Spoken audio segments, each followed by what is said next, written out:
Welcome to Living Big, where we believe life's too short to play it small. I'm Kylie. And I'm Marley, and you've just stumbled into your Summer of Fun mini season. For the next 5 episodes, we're challenging ourselves and you to rediscover what makes us come alive. Because somewhere between the spreadsheets and adulting, most of us forgot that fun isn't just a luxury, it's essential. So whether you're listening while commuting, folding laundry, or hopefully doing something that actually brings you joy, stick around. Today's adventure might just be the permission slip you didn't know you needed. Okay, welcome back to our mini season of fun for the summer. Today we are chatting with a special guest who you can't see quite yet, but her name is Meggie. She is a national park and family travel expert, and she helps family make the most of the outdoors and traveling without losing your minds, right? And making sure you have snacks and things like that. She's a national parks connoisseur, which Marley and I both absolutely love about her because we also really love national parks. And you are a budget-friendly mastermind. So we're going to pick your brain. We want to understand how we can do all of the things while managing kids. And her page on Instagram is amazing. So you'll have to follow her for tips and hire her to plan your next adventure because she's seriously phenomenal and she has so many great things. So with that, I would love for you to introduce yourself, kind of give us your rundown, how you started your page, and a little bit more about you. Awesome. I'd love to. Hello, I am Meggie of Parks Family Travel. I always say I'm a mother of 3, a former middle school teacher, and slightly obsessed with our national parks. And I just love all things family travel. And so I started Parks Family Travel because I always have a trip in the works being planned, whether I actually go on it or not. I've probably planned more trips that I haven't gone on than I have gone on, and they're just ready to go when the time is right. So you actually enjoy the planning portion. Maybe even more than the trip. Yes, and that's actually kind of where I focus then my business part too, right? Is some people hate the planning. It's overwhelming, it's stressful, and it takes tons of time.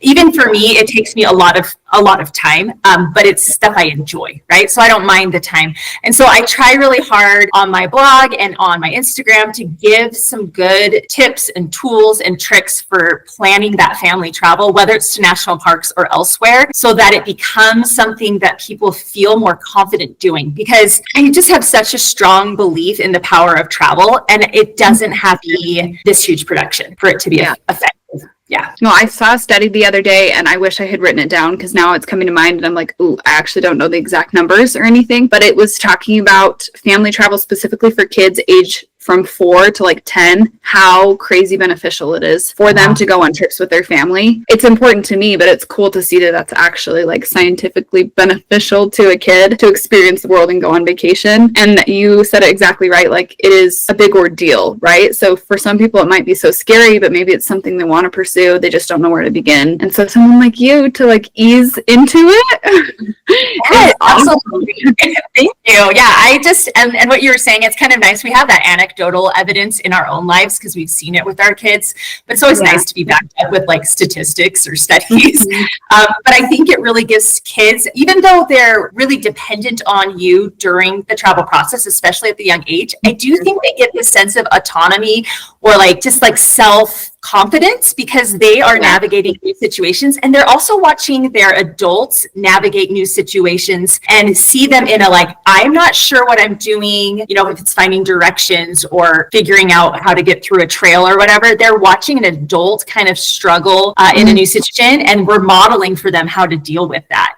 So I think that's a really great part of travel as well. That's actually way cool because I always think, you know, it's so awesome to give them so many cultural experiences, but thinking about their actual own development and like the milestones they're reaching because of putting them in situations that are unique, difficult, new, like that's a really cool way to think of it as well. I think that's amazing. Also, for the people who are watching, I love all of our backgrounds. They're giving like very like outdoorsy travel. Meggie has her tent. I've got this cute tree in Wyoming. Marley's got her outdoor look going on. So we're here to talk about how to get outside.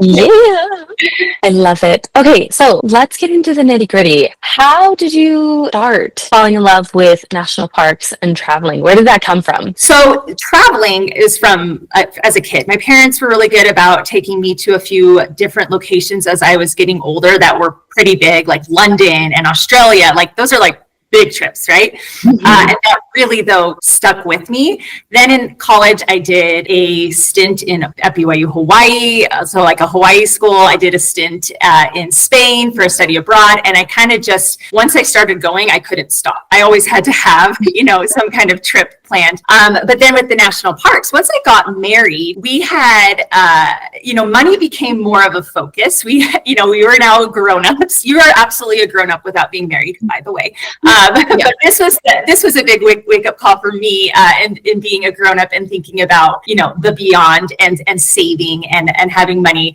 But my husband and I still wanted to explore. And so living in Utah is where we're currently living. We actually have a lot of access to national and state parks. And we had both visited most of the Utah parks and so forth. But we said, hey, let's just start hitting the national parks. It'll be a budget-friendly way to start traveling and setting those goals. And we had our first kid 11 months after we got married. And so we kind of just, it was, if we wanted to do national parks, he was coming along with us. And then our daughter was born less than 2 years after that. And so national parks have really been a family experience for us. And it's been so fun. So you learned how to travel with your family by fire. Yeah. Let's do this.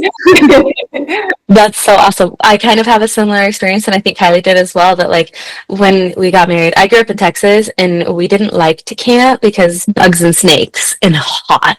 So no.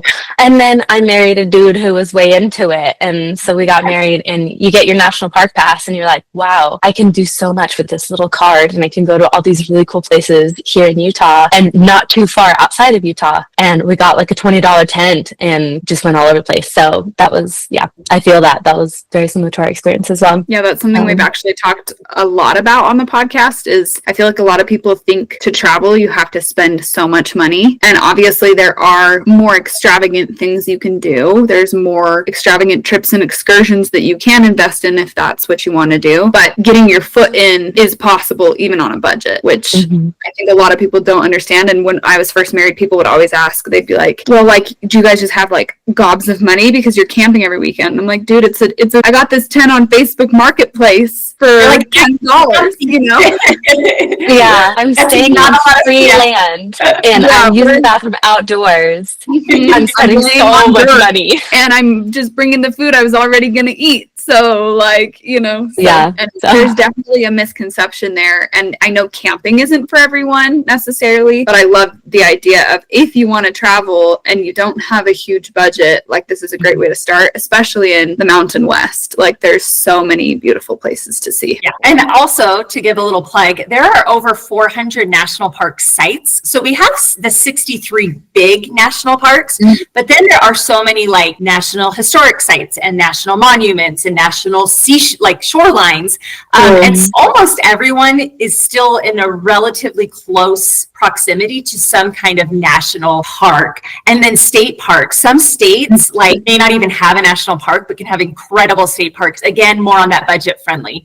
And then on the concept of camping, I say my family, we camp probably twice a year. That's not a lot of camping, but we still travel more than that. And we find other ways to cut costs on our travel, not always camping. Though I do highly recommend in some of these really busy and spectacular parks like Glacier and Yellowstone, camping, if you can swing it, is a really great way of getting to sites within the park early, as well as saving a lot of costs. Because both of those, when I talked about Glacier and Yellowstone, they both have lodges, but the lodges rent out like a year in advance a lot of times, and they're not very economical. Like they are not, you pay quite for not a very nice accommodation that you can't beat though.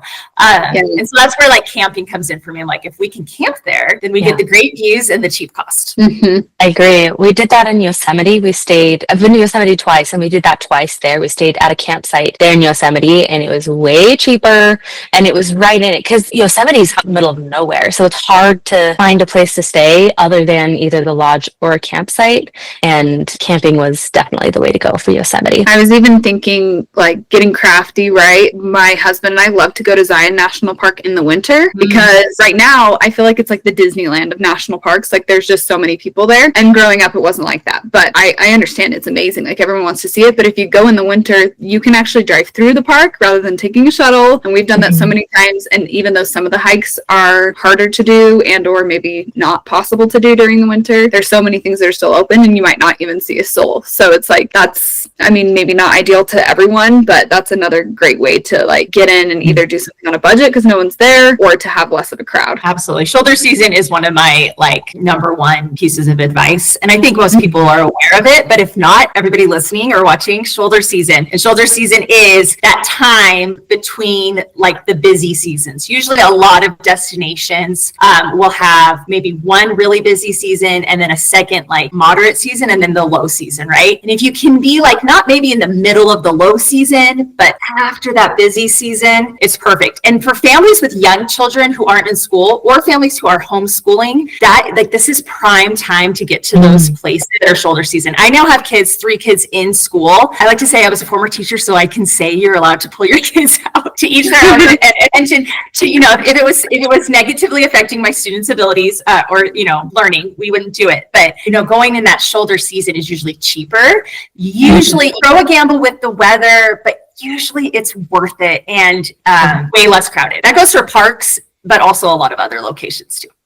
For sure. Travel wise, that was our experience going to Croatia. Weather was amazing and there was no one there. Yeah, I kind of feel like if I could, I would want to travel all of May and all of September. I feel like that's shoulder season for almost every destination. It's before school is out or after school has started, and the weather is usually pretty nice in almost any destination. And so but those are usually the 2 months that I really cannot pull my kids out because it's the end of the year and the beginning of the year. So yeah, that is hard. Yeah. If you have little kids, it's still a great time. But I'm like, yeah, even the hard part is usually they'll have spring break in like March or April, right? But sometimes that's still too cold for some places. So maybe you just bundle. You just do it if it's like super important. It's not a beach trip, right? Yes. You have a favorite national park? And for someone who like is always talking national parks, it's hard to say. I used to always say Yellowstone. Because I just had such a magical experience, and then we went back and it was magical again. Sometimes it's hard to, you know, recreate maybe that kind of awe, but because Yellowstone it's so diverse, it's such different landscape and the animal life, and you can spend a good amount of time there and still not see everything I haven't seen. Yeah. I probably only see not even half of Yellowstone, really. There's so much to explore. But then we also went to Glacier last year. And so those two just kind of keep going back and forth between being my favorites because Glacier really was kind of a magical, it's funny we say this. I say it's this magical, beautiful place. I had strep throat the entire time we were in Glacier. It was miserable. It was like, oh no. It developed before I got a chance to get the antibiotics. Don't worry, I distanced everybody. Like I don't think I was spreading it. Outside, it's all good. I was outside, and then we were in a tent. No one in my family got it, but all I had was some children. I had a bottle of Tylenol and a bottle of children's ibuprofen, like the liquid, and I just was rationing those two things for several days in the middle of the wilderness. But when I think about it, now I'm just laughing about it because I'm not in pain anymore. But there were tears, and at one point I was like, what am I doing? I'm never going to travel again for the rest of my life, even though I've decided to make this like one of my jobs. Everything over a good night's sleep and some good ibuprofen, things seriously a magical trip. It is beautiful. And I know a lot of people kind of have a hard time in Glacier if they're not, it is one that takes a little bit more planning just because it can get very crowded. That's really good to know. Yeah. Glacier's up there on the places that I want to go visit. And I think for Kylie as well and her family. Marley, what's your favorite national park? I always say Capitol Reef because it's kind of like the hidden gem here in Utah out of the national parks. If you want to see kind of all of the things that national parks offer, but in one national park, it's a Capitol Reef. You want to see arches and bridges? Go to Capitol Reef. If you want to see cool rock formations and voodoos and hoodoos, you can see those at Capitol Reef. They've got petroglyphs and pictographs and everything. And then they have the cutest little town in the middle of it, and it's just the best. If you want to get a pie that is homemade, and it's just, it's the cutest. My favorite is Capitol Reef, and I tell everyone about it. I'm not about gatekeeping. And Capitol Reef has amazing BLM campground right there, right next to it, which is so nice. My favorite place to camp on earth so far, because I haven't been to like that many places, but my favorite place to camp on earth is right outside of Torrey. It's beautiful. I've got to say, my favorite national park is definitely Grand Teton National Park. I just think like the majesty of those mountains is so stunning, and it's very different than some of the Red Rock National Parks, even though I love those as well. I love all the lakes. I love the wildlife, like wolves, bears. I mean, it may be a little bit scarier to camp there because there's so many of those things, but I just think it's like so jagged and so like jaw-dropping. It's so beautiful.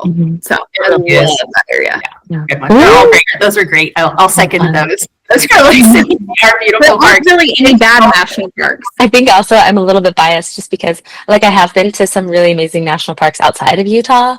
But it can't beat how close it is. Like 2.5 hours to Capitol Reef. Oof, that's another reason why it's my favorite, is we can just make a little weekend trip of it. Well, now Kylie is going to be very close to her park too for a while. So, or even the Tetons from the Idaho side will be like an hour away from me, and right now it's an hour and a half on the Wyoming side. So it's like I'll be going there a lot probably this summer and next year.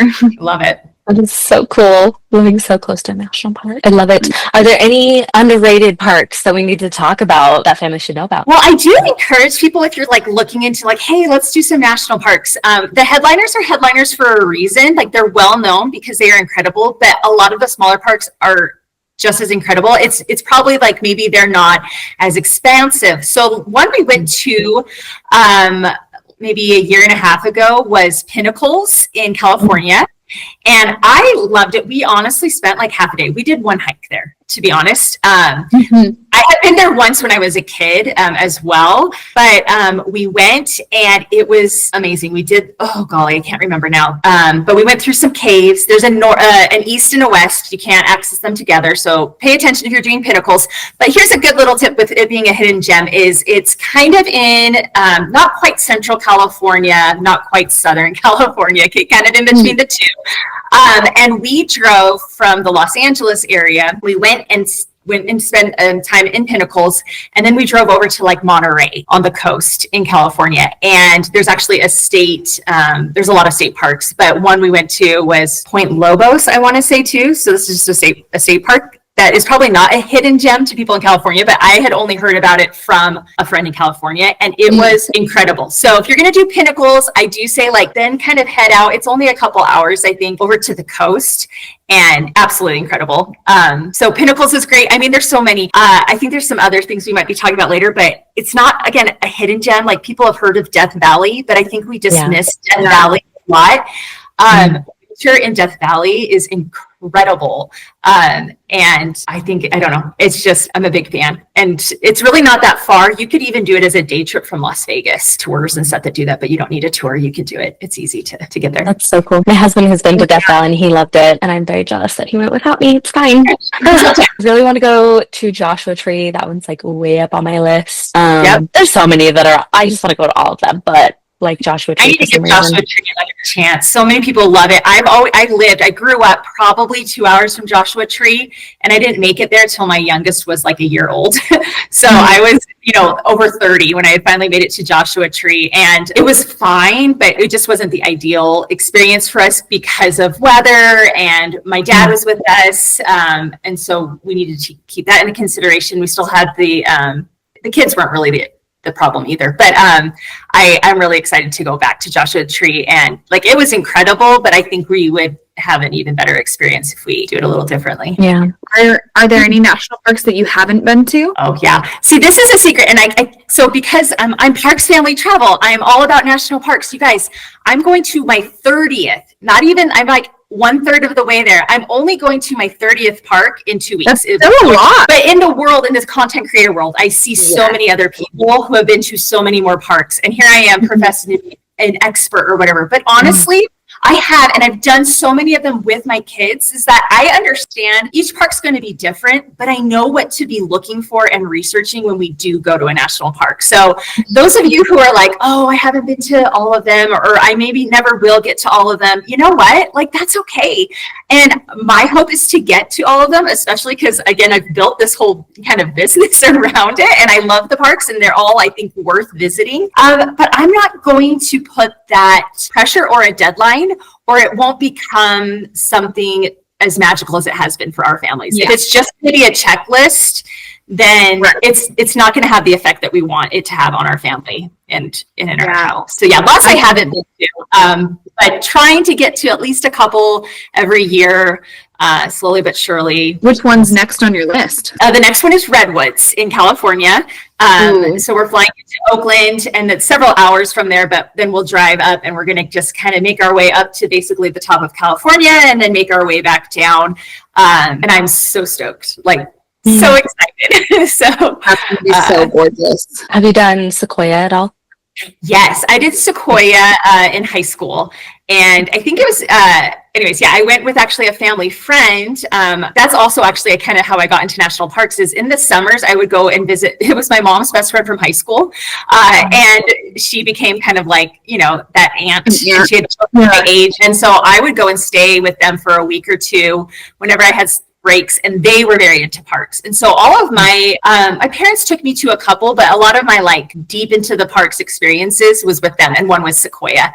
And it is inexplicable, right, how big and wide those trees are. And I'm excited to take my kids back there because they have not yet been to Sequoia. Okay. I have not been there, but that's definitely up there for me. And Yosemite, I really want to do Yosemite as well. Yosemite is great. My kids were all throwing up everywhere at Yosemite or during that trip. So I recommend these national parks, huh? Yeah, we actually realize it's like every time we travel, someone gets like super sick. We're like, woo! So we come as prepared as we can be, and fingers crossed it all works out. I'll be so worth it. It really is. And those are always like the funny stories later. And I remember we did that. I did hard things. Like I did something so hard, and it was actually so worth it. I was half miserable, half elated, like, One of my favorite books is about camping, and the title is A Fine and Pleasant Misery. And I'm like, yes, like that's a great description. It's a very funny book. Highly recommend. But that's a great description for a lot of these things, right? And they wouldn't have all the memories without something crazy. Otherwise, it's just like, that went well, and you just forget about it, right? So right. And I think we've all learned, right, that those hard things make the great things feel even greater and all of that. And I think travel's a huge thing about that. And I think people think, travel's glamorous. I don't think travel is glamorous unless you are a billionaire. Okay. And even then, those people get sick, and they have to sit on the airplane, even if it's first class, and they have to like shuffle around. It's kind of a slog sometimes, but it's an adventure, and it does all those things that we've already talked about, right? About building that confidence and independence, but also, you build that independence, but then you're also connecting with the other people, whoever is on that journey with you. And it's like this shared experience that you're having with them that you are having with nobody else. And that's why I love traveling with my family, is that this is the time where it is the five of us, and we are the only ones experiencing this moment or week or whatever the case may be, and it just is what really, I think, bonds us as a family. I love that. I love that so much. I think it's so cool. That's an incredible way to describe the importance of doing something together and the bond that can be formed. I think that's a magical description. Yeah, I think we kind of talked about this before, that a kind of a pillar of our family is, and I'm sure also for Kylie's family, because I kind of learned this from her, is that, we can do hard things. And so if you are making that a priority in your life, and travel kind of does fall under the doing hard things category, then your kids are going to end up hopefully more resilient, and hopefully I'll be more resilient and be able to learn and grow and strengthen those connections. I think it's incredible. That's one of my all-time favorite things that I feel like I got so many amazing things from my parents, but that's one of my all-time favorite lessons that I learned from them was you can do hard things, and they gave us every opportunity to experience that. And like you said, it was even better when I got to experience it with them because it was so bonding, and then I wasn't alone, right? Like not just throw you out to the wolves, but that shared experience really is so incredible to help you be a more resilient adult. Yeah. Are there any common myths that you'd like to bust about bringing your kids along to travel, national parks, any of it? Yeah, sure, I do. Well, it's kind of funny is what we were just talking about, right? Is that travel is hard. And I think we need to realize like travel and a vacation may not be the same thing. You do travel when you're on a vacation, but you get different things out of it. And I think a vacation, like let's just go on a cruise and have everything planned. Like that actually is like one of my dream vacations. I've never been on a cruise. I really do want to do a vacation where like I don't plan anything. But I think one of the myths is that like travel should be glamorous or travel should be easy, or that travel needs to be expensive. It doesn't need to be any of those things. I mean, hopefully easier. I'm like, it's going to be a cheap, very difficult experience. No one's going to want to travel. You're going to like it. Yeah. I think this is like, you need to go into travel with a healthy sense of reality, that you're not going to become the perfect parent now that you're traveling. And so there's been plenty of imperfect parenting, while I'm traveling, and frustrations and annoyances and whatever, because I am also out of my element, right? So that I guess travel isn't always easy, but it's okay. And that's okay, or it's not supposed to be, because if you really want to get something out of it, then you're going to have to put the work in. And then the second thing is when it comes to kids, earlier I was saying how we started our family pretty quickly after we got married. So right before our first anniversary, we had our first kid, and then he was just going along for the ride. I actually think that traveling with pre-crawlers is one of the best times to travel, because, and everyone has different, like I didn't have any colicky babies. We didn't have big allergy issues. Obviously there's different situations, but that was a very easy time for us to travel with a baby. They sleep on the go, things like that. So I never think it's too early to start traveling with your children. And that kids, this is another one. I did not come up with this, and I'm sure you've heard it before, but it's like kids belong everywhere where kids live. Does that make sense? Like kids live in every destination you could think of. Therefore, kids belong there. Okay, they can be there. And so don't be afraid to take your children to places you feel like they don't belong. Obviously, there are certain specific like restaurants or things that are meant for maybe a more adult crowd or whatever. But I'm thinking like, if you want to take your kid to Paris and they're 3, take your 3-year-old to Paris. No, we haven't done that because of budget and because of the enjoyability factor for us. We are not going to enjoy it as much. Where we would anyways, so there's a lot of reasoning. And I guess the last myth is that like there's no like right destination or wrong destination. I think it's very family specific and what you want to get out of travel. I teach as the first step to travel planning is to come up with your purpose for travel. Now, almost always when it comes to especially family travel, for me, it's connection, right? Or time with my family or things like that. For other people, it could be relaxation or learning about new cultures. And usually travel is multifaceted. But if you come down to your purpose, and for me, again, it's almost always connecting with my people, it doesn't matter where I am. Okay, that I can do that. The destination almost always is not the important part. Now, you guys went to this amazing trip to Croatia, and I'm not saying, you should never go to Croatia, because there's more to it than just like connecting with your people as well. Like destinations can be very, very special, but especially you who are worrying about the budget, right? It doesn't matter where you go. It's being intentional with the family. And more about getting out there. I think that's a really good tip. And I think that's not something that like I've consciously thought about, right? Like unconsciously, my husband and I, a huge important thing for us is the bonding with the family, and also letting kids experience different cultures, because I think that's a great way for them to learn, almost even better than a classroom. Even though I know that's amazing too, I think there's some things that you just like can't learn anywhere else than like talking to real people. But I think like actually identifying like your family's purpose is a really awesome tip that I don't think a lot of people have thought of. At least I haven't. That's eye-opening for me. Same. No, I love that, having an intention, having a goal, and in that kind of leading you through whatever it is. And maybe that can help you to center yourself if you're having a tough day or a tough moment because it's really hot and sweaty or something, you know? Like you were saying. I a really good reset when I am just like losing it, like even just internally.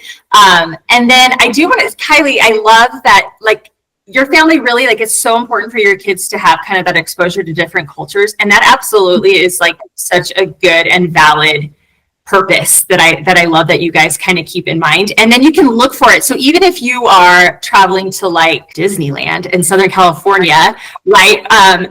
That can still be such a great opportunity for you to be open to new culture. There's where we are, Idaho, Wyoming, Utah, it's quite homogenous of the population. Southern California is like a cultural experience, right? And so I love that. That's really something, no matter where you end up choosing to go to, you can try to work in. Or even if you're going to another site in the Mountain West, where again, we still have a lot of homogenous in the population, there is a lot of native tribes in the area that you could kind of like go and learn about them and their cultures, and a lot of these different lands and stuff. And so I love that that's a priority, because now that you want that to be one of your purposes, you're going to find ways to integrate that anywhere you go. Yeah, I love that. Like, it doesn't have to be necessarily in a different language or whatever it is.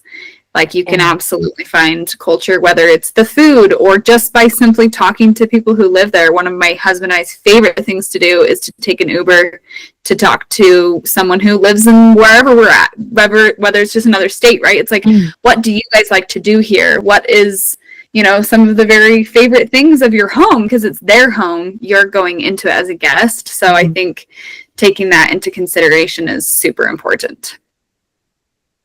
And I don't want to discount like going far and abroad either. Like those are also very incredible experiences. So I really get worried about like shaming people about where they choose to travel. And I'm like, no, like the only way to travel wrong is if you are a jerk to the people around you. Like that's kind of like my philosophy. I'm like, if I am nice and I am a good steward of the land and I am kind and respectful to the people around me, no matter where I am, then I'm a good traveler, And so there's no really right or wrong way, I think, when it comes to choosing destinations and style. Like if you want to drop $10,000 and do like an all-inclusive, like awesome, that is great. Like I want to do it all. I want to do all the kinds of travel there is. Yeah, actually unlimited.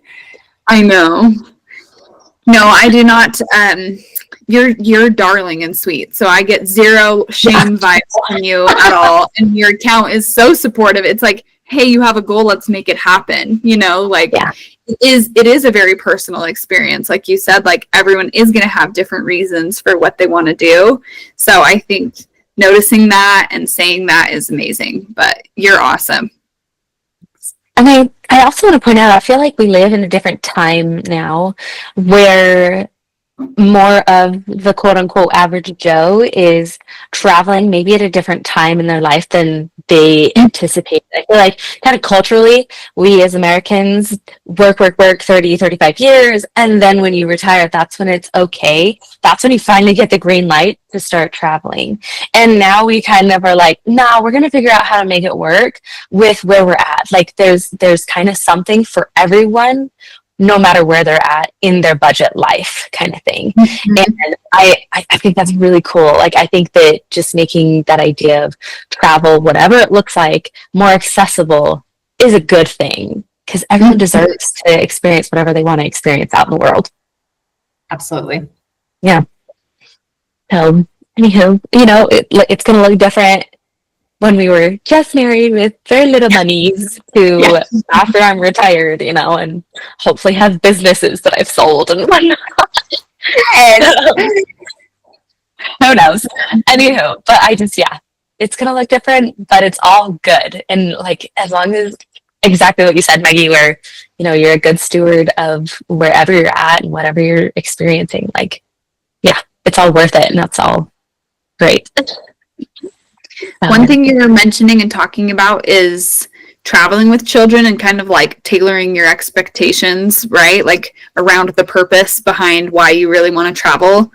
And so I'm curious to hear, like, what are some of your tips or hacks for balancing adventure with children and surviving long car rides and just those kinds of things with kids? Like, what are your tips?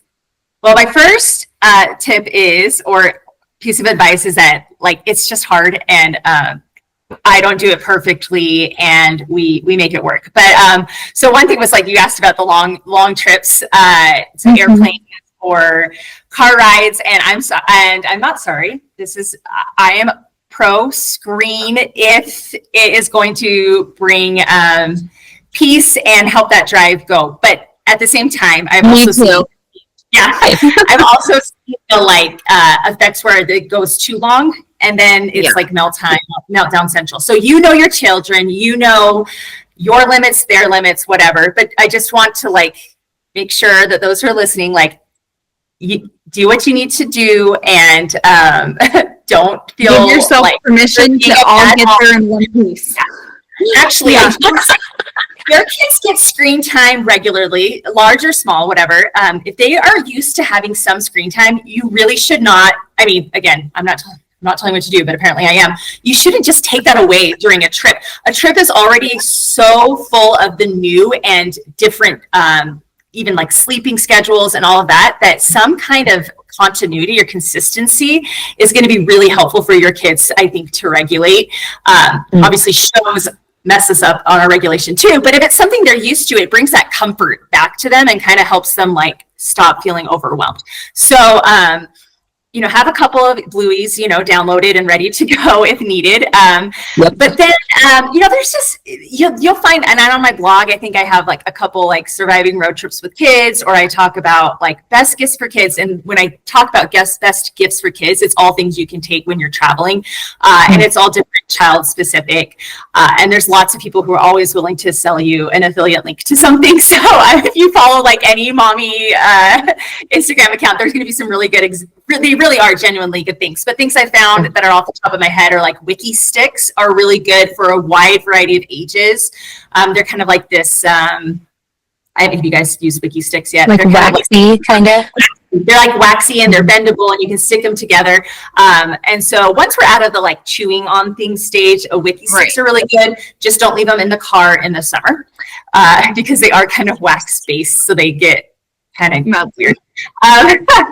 But it's really dependent on what do you think. I just think focus on, in terms of just actual activities to buy, maybe one or two new little surprises to keep their attention. But a lot of times, especially on an airplane when they're kind of trapped, things that they can do in their area without disturbing other people. So a pack of sticky notes that they can rip as many as they want, or maybe a couple different colors, and they can make patterns and stick them on you and stick them on the window. And it's so cheap, right? And then you can just, cycle them or get rid of them, grab some sticky notes, Yeah. Oh shoot, there was another question that you asked that I wanted to remember. Managing kids.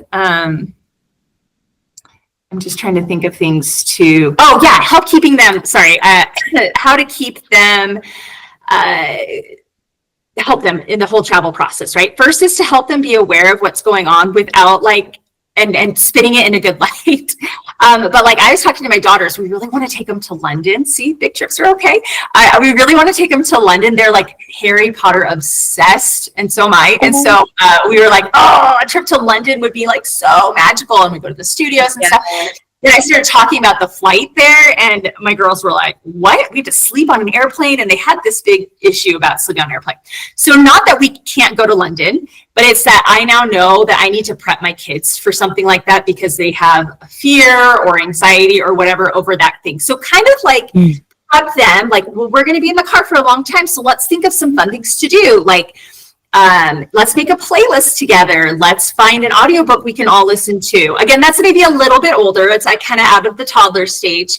No, I think even toddlers, like, it's good to prep them, right? Because you are changing their whole world, and as far as they know, that's like permanent, you know. So and we're practice those conversations. Go home. You just had this conversation, is that what you said? No, it's good to just be in the habit and kind of practice those conversations, so that way when they are older, everyone's used to already having those kinds of prep conversations. Kind of a thought. Yep. And I would say my two other big piece of advice is everything's going to take longer than you think it's going to. So don't always give yourself some good buffers. I would say 1 to 3 big things a day max, depending on what that is. So for us, it would be like, we will not do more than 3 hikes. And that's really pushing it for my kids. They usually only like 1 or 2 hikes. And they're like, we're good. And so especially even the shorter ones, because it kind of gets physically tiring and mentally tiring. So 1 to 3 activities with lots of time. Like if anything's ticketed, give yourself a lot of buffer to get there. And then the other thing, especially as my kids have gotten older, I haven't done this for every trip, and I haven't done it yet for the one coming up, but I plan to, is you kind of give them ownership of some of the activities. And you can kind of, I don't want to say manipulate because that's kind of a negative connotation, but you can work the system. So we have several things on my list for the Redwoods. My kids have no idea what's even what the options are. So I'm going to take the 5 to 10 different things that are on the top of my list. And then I'm going to ask each of them to say, what's the one thing you want to do out of this list that's most important to you? And we will make every effort to do that thing.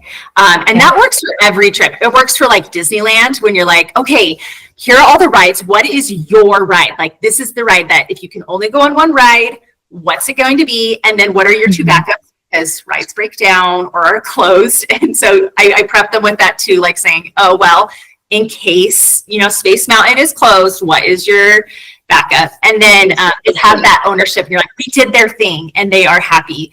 I've also, as they've gotten older, I don't think we're doing it this trip, but sometimes I give them a little assignment to be our tour guide. It's something I learned on my study abroad. Instead of paying for professional tour guides as we went throughout Spain, every student, again, we were college students, every student was assigned one of our destinations, and they became kind of the mini expert and then led our group along to that site and told them all about the history and the cultural significance. And cool activity. That's so awesome. Yeah. Isn't that great? And I have this goal of creating a template for parents that they can use to give to their kids. Yeah. To do that, I haven't wrapped my mind around it yet, so stay tuned. But I've done it with my kids too. Or we went to the Monterey Bay Aquarium, and I said, okay, you can pick your animal that we is a must see because it's a very big aquarium. And then I had them do a little research about their animal before we went. So there's just that greater sense of connection. So if you're going to take your kids to a museum, I would absolutely go through some of museums are hard for me too. I absolutely appreciate and love art and science and all that, but I have a very short attention span. And if I know more about the pieces of work there or the artists behind it, I'm much more engaged in the process. Or if you're trying to find one specific thing, then that would totally help. Yeah. So those are just some ideas of getting them involved. Then they evolve into more refined humans through the process. And you really can't start that young, right? Even when we've got our young preschoolers or whatever, you could say well, we have so our Redwoods trip, there's actually a zoo that we'll probably be going to. And I already know one of my kids is going to pick the zoo, right? And so I'm like, great, that's your thing. And I help them feel that buy-in, and there's something they're excited about. So when we're doing the other things that maybe they don't want to do, you remind them hey, remember we went and did your special zoo thing? Well, this is mom's special hike that she wanted to do. So thank you so much for letting me have that opportunity. Usually it's not nearly as kind sounding. Like, this is my hike. It's my turn. You know what? Listen, sit down. Just kidding. No,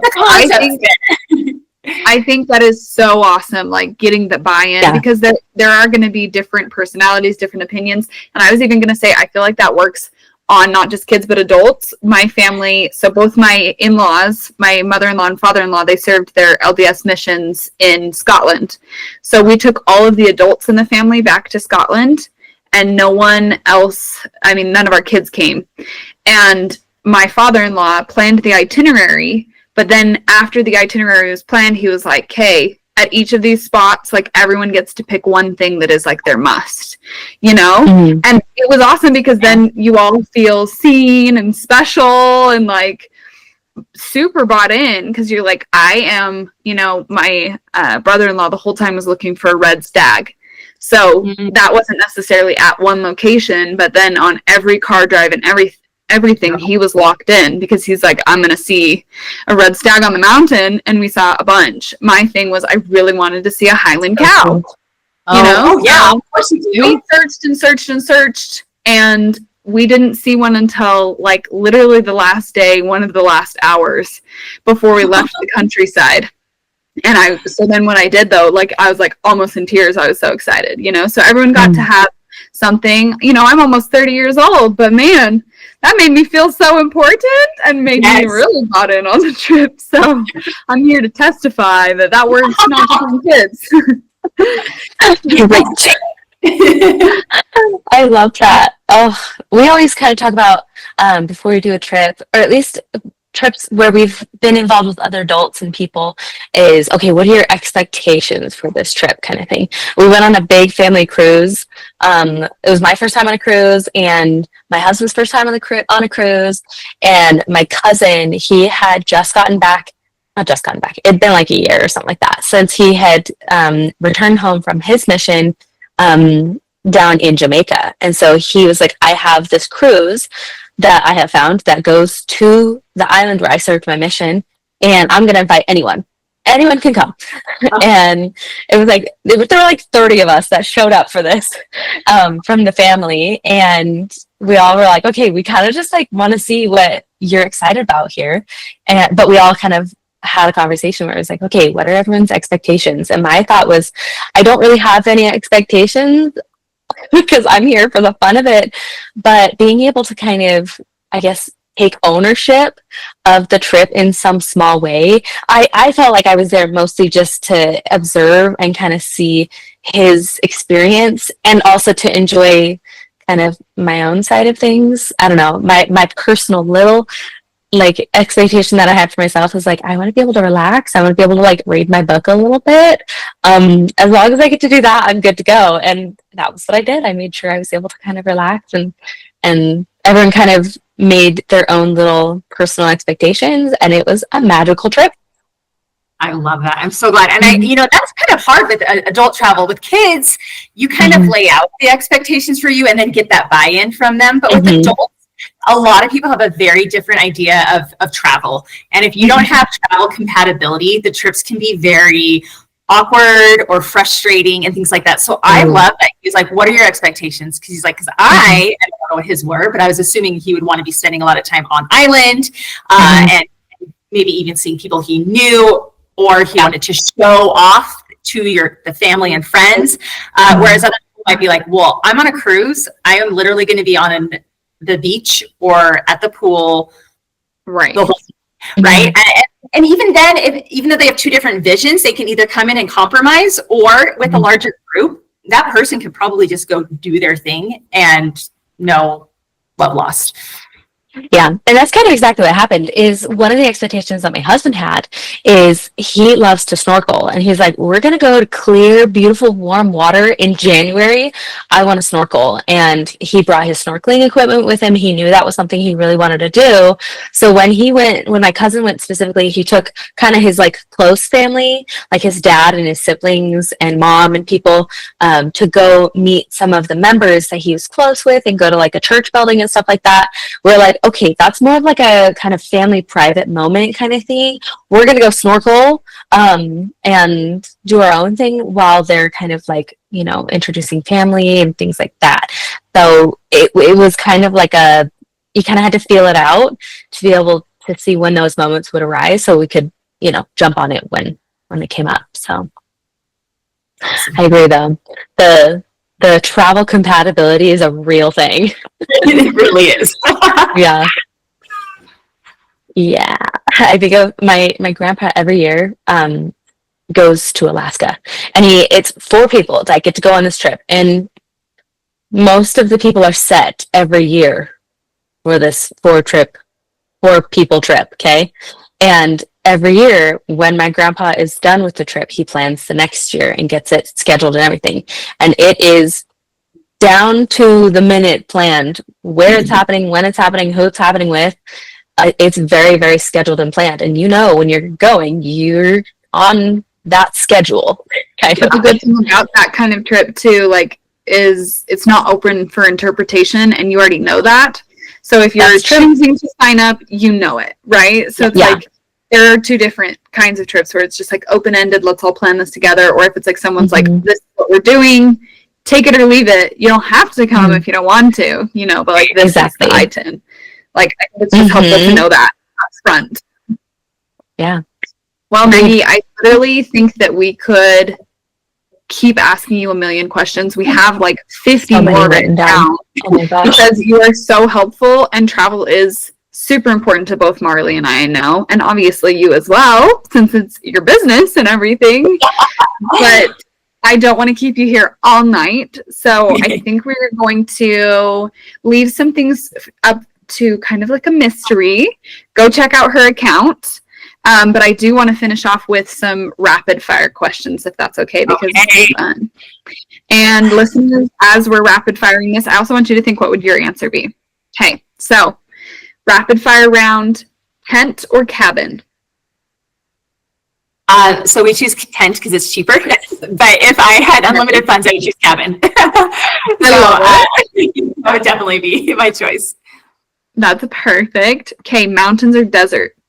Mountains. The desert is beautiful, but I can never get enough of the mountains. And usually it's mountains or beach. And I grew up in Southern California, but I was mountains. Were you both? Both. Yeah, where I had something I did, but I still picked the mountains if I had to choose one.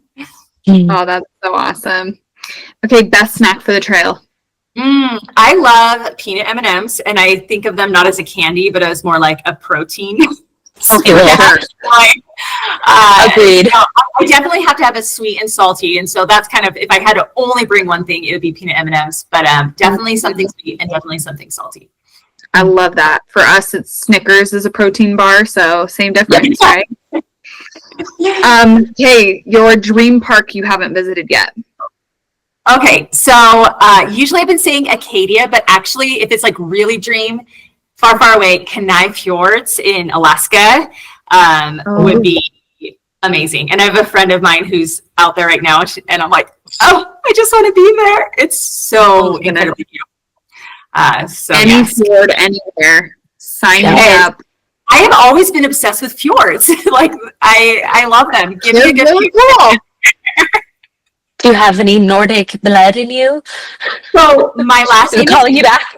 My last name is Fusade, so it's my married name, so not me, but I've taken on my husband's heritage. And we actually went to Norway a couple years ago with my in-laws to find the farm where my goodness. And got to see the fjords, and it was a very important moment. So cool. I mean, I don't know. My kids have Nordic blood, I guess. Yeah. You can claim that, absolutely. You made those kids. He's your partner, absolutely. One word to describe family travel. Oh, it's so hard. I can never describe anything in one word. If you know me, everything is going to be very verbose and long. And so family travel. Expanding, I guess. Does that make sense? Expanding? Yes. Okay. Yeah. I love it. Hey. Sorry, I don't know if you froze. You good? We good. Okay. Sorry, I'm here. You're good. You're good. No, I just wondering if Kylie had frozen and she was going to ask the last question, which is, what's one magical moment you'll never forget? It's in Glacier, and we're sitting there. We rent. Oh, it's okay. Yeah, the magical moment I wouldn't forget with my kids, my family, with travel is last summer in Glacier. We decided to rent kayaks, and we went out on Lake McDonald, and I was sharing a kayak with my daughter. My son had one on his own, and then my husband was sharing it with our other daughter. And we were just out there in, again, a very busy time in Glacier. I was, again, very sick, but sitting out there in the quiet, beautiful, crystal clear, like amazing lake, I can't ever forget that moment with my family. So kayaking in Lake McDonald is going to be one of those that I will think of often. That's really cool. Oh, that's this has been so fun. I'm like, we need a part 2 because we have so many other questions, and we didn't even get into like crazy deep dive budget stuff. There's so many things. Yes. Oh my gosh. Yeah, it's okay. We have the outline for next time already. Oh, thank you so much for coming on and for having this conversation. Oh, it's so fun. I feel like we need to talk about like all of the things. There's so many things that we could talk about forever. Travel places versus national parks and just all the things. Okay, where can people find you, Meggie? Okay, I am on Instagram, Parks Family Travel. I have a website, parksfamilytravel.com. And then I have a special page on my website that has all my favorite recommendations, all my freebies, all my, if you want to work with me, or I'm creating a course and I'm going to be relaunching it in the fall. So that's parksfamilytravel.com/link. LINK link, really creative. That will take you to all of my best recommendations and where you can work with me or contact me to get more information about parks, travel, all that good stuff. Very cool. Oh, that's so okay, perfect. awesome. And what is your Instagram handle? It's Parks Family Travel. So everything's anywhere, it'll be me. Perfect. So get all of the freebies from her website.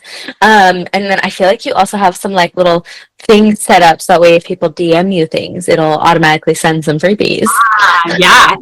Just follow me on Instagram. It'll be so much fun. And I am often saying, I have itineraries. I do collaborations with other creators where I haven't been to those parks, but they have, and they have expertise in that. So I even have a free Facebook group, which would be parksfamilytravel.com/Facebook. And that is National Parks for Families.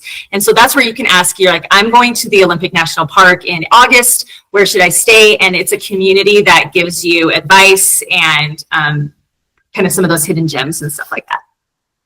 That's so cool. Awesome. Thank you so much. Stay tuned on Instagram and TikTok where we post all of the best tips and tricks from this episode. And I also think that we should probably have Meggie come on our stories and answer more of these questions and because there are so many that we That's a good idea too. Yeah, that'd be really fun. Be awesome. I love it.